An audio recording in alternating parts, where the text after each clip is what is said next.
സ്കൂളിലെ മുൻ എച്ച് ആയിരുന്ന ഞങ്ങളുടെ ഒരു സാബിർ ടീച്ചർ എന്ന് പറയുന്ന ടീച്ചർ. അപ്പോൾ അവർ ഇന്നലെ സ്കൂളിൽ വന്നിട്ടുണ്ടായിരുന്നു. തിരിച്ചു വരുമ്പോൾ ഞങ്ങൾ ഒരുമിച്ചാണ് അവരുടെ വീട്ടിലേക്ക് ആക്കി കൊടുക്കാൻ വേണ്ടിയിട്ട് ഞങ്ങളെല്ലാം വരികയാണ്. അപ്പോൾ വരുന്ന സമയത്ത് വാഹനത്തിൽ നിന്നും അവർ പറഞ്ഞ ചില കാര്യങ്ങൾ, അവരുടെ ഉമ്മ ഒരു രോഗം കൊണ്ട് ഇപ്പോൾ ഫിസിയോതെറാപ്പി കാര്യങ്ങളൊക്കെ ചെയ്യണം, അള്ളാഹു അവർക്ക് ആഫിയത്ത് നൽകട്ടെ എന്ന് ഈ സമയത്ത് പ്രാർത്ഥിക്കുകയോടെ ചെയ്യാൻ. അപ്പോൾ വരുന്ന സമയത്ത് കുട്ടികളെക്കുറിച്ച് അവരിപ്പോൾ റിട്ടയർ ആയിട്ട് 1.5 വർഷമായിട്ടുള്ളൂ. 1 വർഷം കഴിഞ്ഞപ്പോൾ രണ്ടാമത്തെ അക്കാഡമിക് ഇയറാണത്.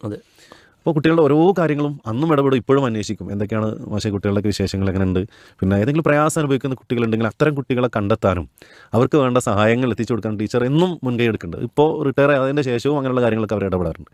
അപ്പോൾ ഇന്നലെ വരുന്ന സമയത്ത് ഞാൻ അതുപോലെ എൻ്റെ മോളെ 2-3 ഫ്രണ്ട്സ് ഞങ്ങൾ ഒരുമിച്ചാണ് പോകാറുള്ളത്. അപ്പോൾ അവർ പറഞ്ഞൊരു കാര്യം, ഇപ്പോൾ 10ാം ക്ലാസ്സിൽ പഠിച്ചുകൊണ്ടിരിക്കുന്ന ഒരു കുട്ടിയുടെ ഉപ്പ ഒരു 1.5 വർഷം മുമ്പ് സ്ട്രോക്ക് വന്ന് അദ്ദേഹം പാടെ കിടപ്പിലായിരുന്നു.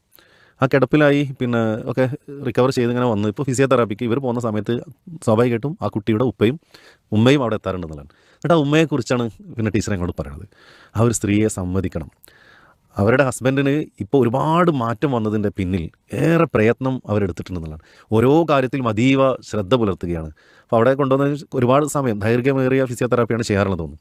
അല്ലെങ്കിൽ ടീച്ചർ പറയുന്നത് വെച്ചാൽ അവർ ഇദ്ദേഹത്തിന് വേണ്ട ഭക്ഷണം അവിടെ നിന്ന് വാരി കൊടുക്കും. കാരണം ആ സമയത്താണ്.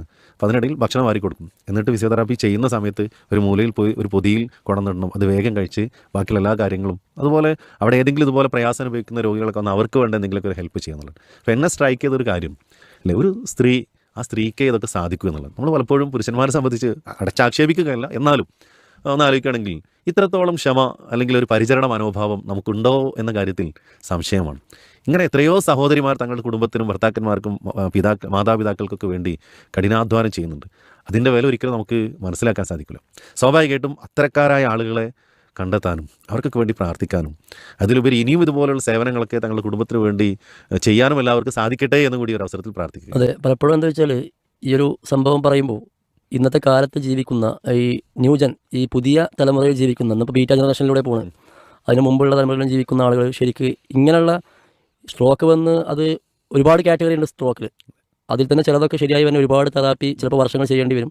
ചിലത് വലിയ കാറ്റഗറി വന്ന് മരണം വരെ സംഭവിച്ചു പോകും. ആ ഒരു സമയത്തും വളരെ ക്ഷമയോടുകൂടി കൂടെ നിന്നെല്ലാം ചെയ്തു കൊടുക്കുന്ന ഒരു ഭാര്യയും ഭർത്താവും, ആ ഭർത്താവിന് വേണ്ടി ചെയ്തു കൊടുക്കുന്നത്.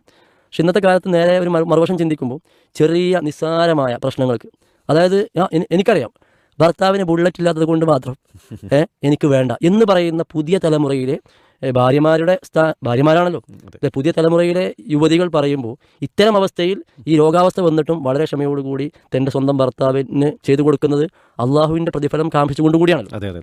ആ ക്ഷമയോടുകൂടി അത് ചെയ്തു കൊടുക്കാനുള്ള ഒരു മനോഭാവം ഉണ്ടാവുക എന്നുള്ളത് ഇന്ന് ജീവിക്കുന്ന ഈ നിലക്കുള്ള പുതിയ തലമുറയിലുള്ള യുവതികൾക്ക് വലിയ ഗുണപാഠം അതിലുണ്ട് എന്നുള്ളതാണ്. അതുമാത്രമല്ല, ഇങ്ങനെയൊക്കെ ചെയ്യുമ്പോൾ അല്ലേ യഥാർത്ഥ ഒരു കുടുംബജീവിതത്തിൻ്റെ ഒരു സന്തോഷവും ആനന്ദവും ഒക്കെ അനുഭവിക്കുന്നത് കൊണ്ട് കൂടിയാണല്ലോ അങ്ങനെ കാര്യങ്ങളൊക്കെ ചെയ്യുന്നത്. അവരുടെ പ്രതിഫലം ആഗ്രഹിക്കുന്നതിലപ്പുറം അല്ലെ, ആ ഒരു പ്രതിഫലം അവർക്ക് ലഭിക്കുന്നുണ്ട്. തൻ്റെ ഭർത്താവിനെ നോക്കേണ്ടതും അദ്ദേഹത്തിൻ്റെ ഉത്തരവാദിത്തം നിർവഹിക്കേണ്ടത് എൻ്റെ ഒരു കർത്തവ്യമാണ്. അതിലെനിക്കൊരു മാനസികമായ സന്തോഷം കൂടി ലഭിക്കുന്നുണ്ട് എന്നുള്ളൊരു സന്തോഷം നിങ്ങൾ നേരത്തെ പറഞ്ഞ പോലെ പുതിയ തലമുറയൊക്കെ മറന്നു പോകുന്നുണ്ടോ എന്നുള്ളത് കൂടി നമ്മൾ